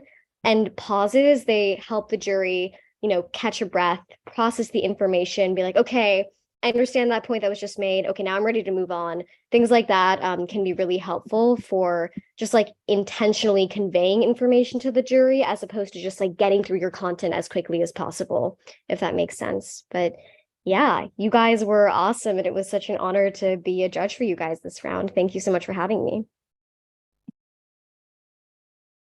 All right, and last but not least of our students is Mr. Michael Blaine. Hey folks, I really enjoyed this final round. Had a good time. This Ocean's 11 stuff's pretty neat. So you guys presented it pretty well. So it was cool. Overall comment, I think for everything is the next step now. You guys got all the basic. You guys are killing this stuff. The next step is making moments for this final round. If you ever come back to a final round, and the way you make the moments with a round like this is like, you have somebody who was shot on defense. You have the owner who ended up with a vault with no money left. I think you guys could have really, really pushed more on those moments on, oh my God, I was shot. Oh, what's going on? That kind of thing is something you want to shoot for that next level. For Pete, my favorite part was actually kind of the use of the demonstratives, especially on the expert, when you had on the right side all the names and on the left side all the initials from the flash drive. I was like, oh, that matches. That matches. That was great. And on D, I also like the expert. I love the all the examples that were being used for this fingerprint stuff. You know, I don't know much about fingerprints, but when you were throwing in all the examples that I could understand, I enjoyed that. It helped. So great job, guys. All right, so next you'll hear from a couple of our coaches. First up, Mr. Brandon Benjamin. Hey, everyone. This was such a privilege for me to be able to watch something like this. So thank you very much. And I'll just give a really quick comment for each side, which you're going to get a ton of comments about what you can fix and what you can do. But so much of this competition is about how you say things rather than what you're saying at all. And really what you're letting the people who are hearing what you're saying, what you're trying to make them feel. And I think that both of you guys hit a vein on that so well. From the prosecution, you guys were out for blood, and I could feel it, especially in your cross-examinations. I could feel the energy you were going for and what you were trying to make me feel with each question. And on the defense, there was such a sense of advocacy from you guys. I mean, right from the get-go, from the flip on your opening to the closing argument. So the energy, what you were going for in each of your statements really hit for me. I think each of you has so many good things moving forward. So you're going to hear a ton of comments, but just fantastic job. Keep having fun. This was great. All right, next up we have Mr. Lampert. Hey, folks. One comment for both sides, then an overall comment. First, prosecution. My favorite moment was the cross of Adler. I think that the level of tone variation was elite. It is difficult to start with a sympathetic / character and you're calling out the bias, but you've got that level of friendly familiarity. And I thought, okay, it's going to be a friendly cross. But by the time you built at the end, that's something that you could see at a high level college mock trial round. Great job on that. Really well done. For the defense, this was a shotgun case from both sides. There's a bunch of information in the case packet, and both sides introduced a whole lot of that information. And I was wondering, how are we going to take the info and put it into effective buckets? I wasn't sure if the defense was going to pull it off, but I think the closing did. The 3 buckets you put it into, those I think are the appropriate 3 major reasons that as a juror, I would find the defendant not guilty. Of course, my opinion doesn't matter. It's about the scores. And that's going to lead me to my final overall comment. That comment is this. You can't control what we judges think are 10s. And this is a scored subjective game. You know what you believe a 10 is. And the distinction between being an early mock trial competitor, then being an elite high school competitor like you all are, to someone at the top level of college, top level in law school, is just expanding that definition of what a 10 looks like. So I encourage you, don't just evaluate what your performance was by your 10 out of 10 standard, but come back to this 3-4 years from now and realize how much your understanding of that metric has grown. Phenomenal work.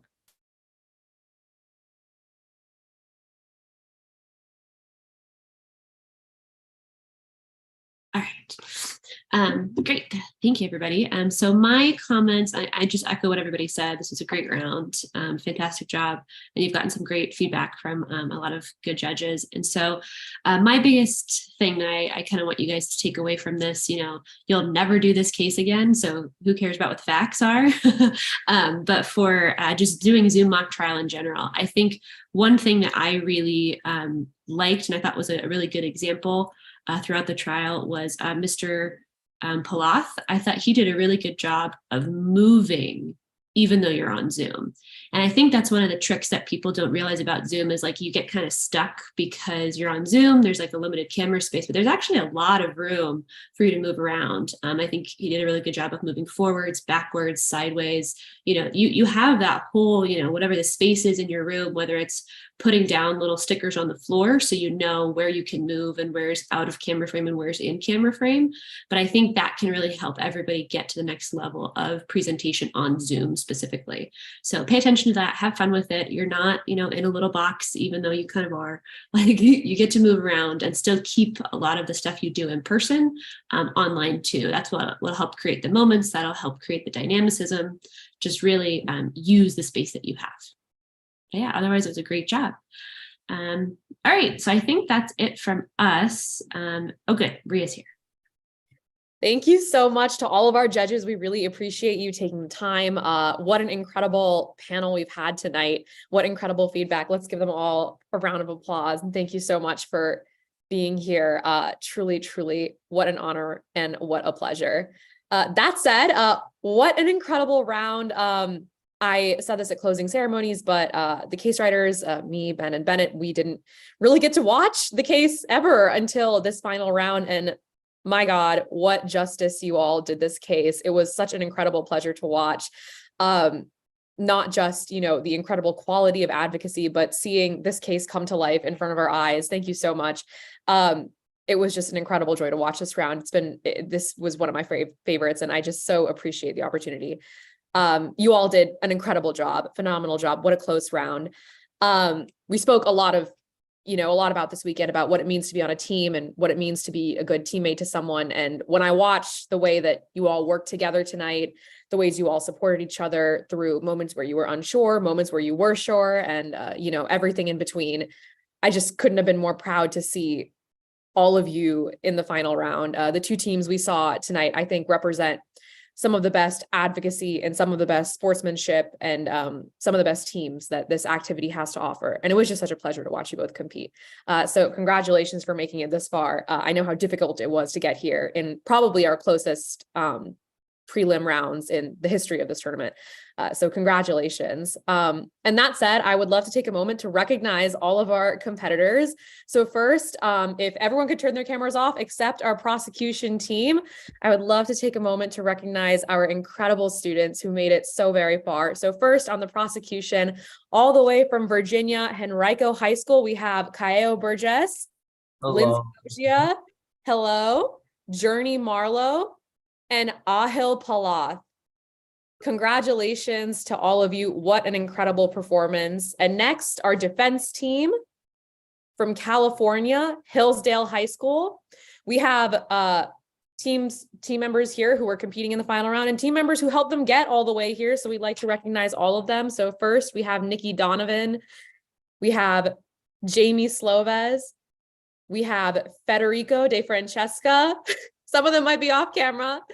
We have Pooja Agarwal, Soumya Singh, Ria Jain, Karen Barrios, and Rachel Fakete.